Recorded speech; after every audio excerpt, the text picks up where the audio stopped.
Avon calling.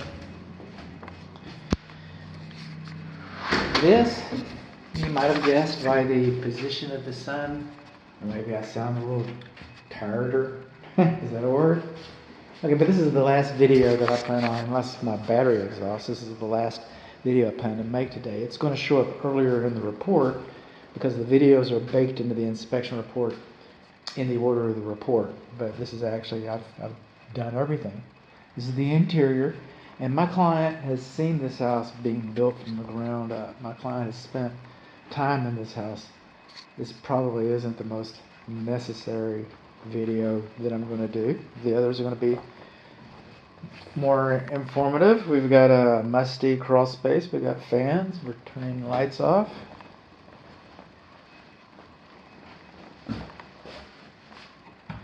This is the guest bedroom, is what I'm going to call. I'm not going to call it the office. I have in other videos. Okay, but I'm not going to call it the office study because we have one of those. So there's another room that looks more like that. So we're missing a few screens. I were in my notes. We're missing a few screens, and this is the way I tested all the receptacles. Oh, by the way, I wanted to check something here on the bathrooms. Just kind of double checking my work.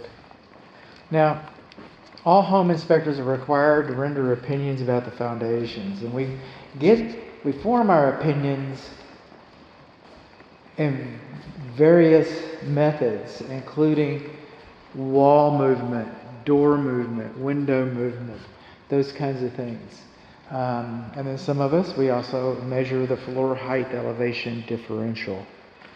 All right, to do that, you need a Tektronix, I think it's one brand, meter, and it's a digital water meter, if you can think of digital water, wrap your mind around that. But anyway, this is the same equipment that they engineered the pyramids with, so it's relatively recent technology. And what I'm looking for, okay, I'm not an engineer. I should not pretend like I'm an engineer. Do not claim to be an engineer. But as a blue-collar schmuck, I think home inspectors should stay in their lane. And what I'm here to tell you is that I've got guidelines that I use. No more than 1 inch of floor height elevation differential within 25 feet. No more than 2 inches of floor height elevation differential overall. And I have come up with about 1 1/4 overall, maybe. So, does that mean that it's stable? No, it doesn't mean that it's stable. Does it mean that it's not going to move? It doesn't mean that. It means that it's a level. It's a level. And this is a 3,300 square foot flat. And for that small amount of floor height elevation differential, it's pretty level.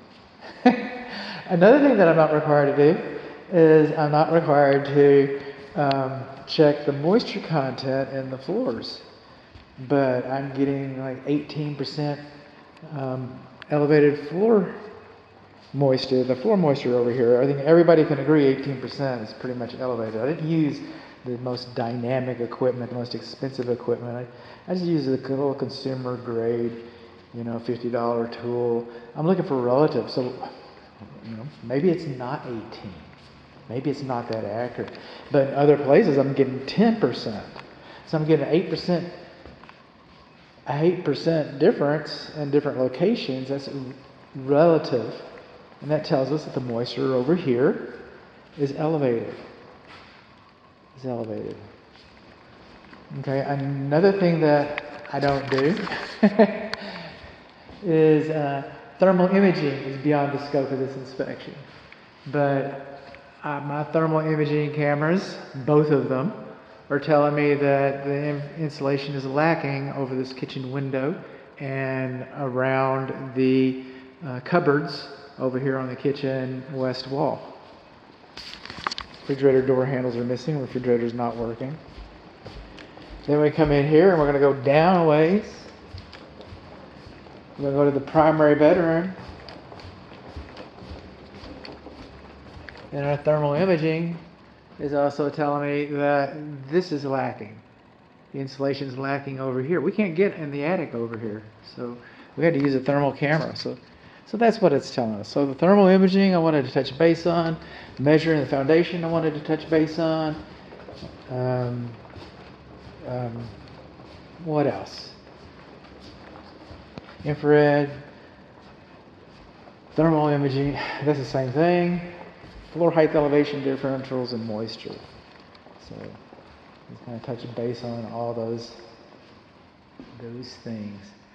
It's kind of interesting how they made this knockout here, so it looks like you got a chimney on the inside, and then you walk outside. Oh no, there's the cutout. I just wonder what all this space is for. But anyway, it's not my house. So moving on along, kitchen countertops. They are not supposed to extend further than 10 inches without a corbel or some kind of a support or a post. I get it. This is a soft, contemporary, modern, in-town, dwell type structure.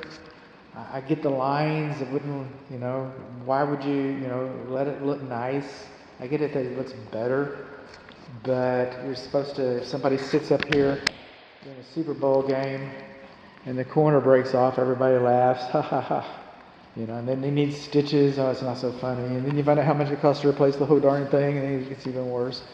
So that's why if you got a fat friend, just don't let them sit there. Don't let me sit there. I'm your fat friend. Don't let this fat home inspector sit there.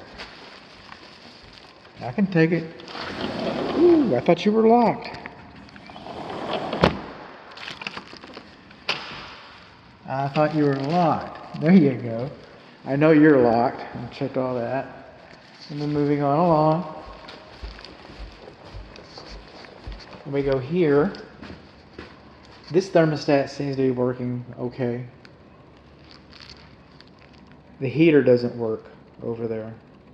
And speaking of not working, let's just not work our way around here. Microwave will not respond. Oven won't get over 200 degrees. Refrigerator doesn't make ice and doesn't have handles. I don't inspect those things. The cooler looks like it's cooling a little bit. This is the time where I like to say, thank you, dear client. Oh, this door doesn't lock. That's why we have this little lock right here. I put some blue tape right here. It's missing the latch. I like to say, thank you, dear client, for your trust and your business. Those things mean the world to my family and I. And if you think I did a good job for you, a nice Google review would be helpful to a small business like myself. This is the primary bedroom. So if you can find it in your heart to leave me a nice Google review, that'd be nice.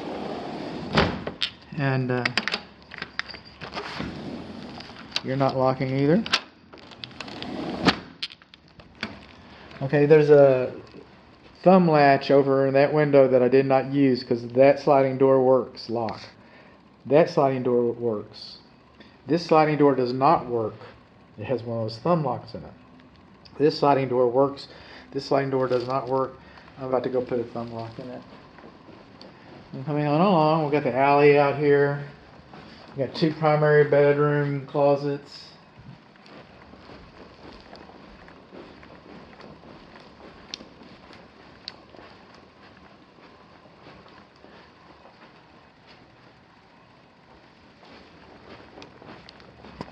It's kind of rough, the transitions, especially the one going from the guest bedroom suite to the front entryway. These are our showers, they spray on you. We got a whole video about this in the windows. Now, if you've gotten a little good information from my videos, I'm not saying that has to happen. If you've gotten some good information or a chuckle, I'm not saying that has to happen either. There's a like button right down there. Just go ahead and hit that like button, please. And if you've got insomnia, people have told me that my voice is so calming and charismatic that it'll lull you to sleep. And I'm boring, and I'll bore you to sleep if you Just subscribe right there. So like, subscribe. Nice. This is the hallway. We're going down the hallway. This is the hall bathroom. And again, my client's seen all these rooms. But what my client hasn't seen, check this out. Primary bedroom. Maybe didn't notice this. And I'm leaving these fans because of the extension cords and no GFCI protection. I'm not going to run these fans. The builder can come back and run these fans.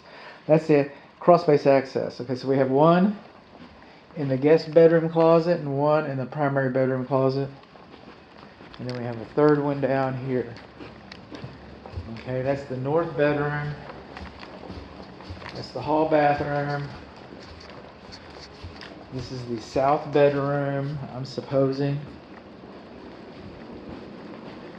Got another crawl space access. By the way, these accesses aren't large enough, and it's wet under there. And then this room is some kind of a guest room, office study. See, we got the built-ins. It's kind of nice. This pocket door doesn't latch very well, or I couldn't latch it. If Grampy can't latch it, it can't be latched. That pocket door doesn't latch. Then, on a lot of our closets, these brackets are supposed to have screws in them right there. That way, if you're in a hurry, you're late to church or something, and you're pulling clothes off and they all fall, and you gotta come back, and so you're supposed to have screws in those. It came with screws.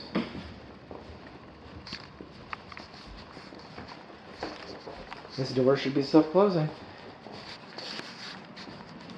Should have a trim ring. I never found the main water shutoff valve. You're going to hear me talk about that. I never found a main water shutoff valve for the house.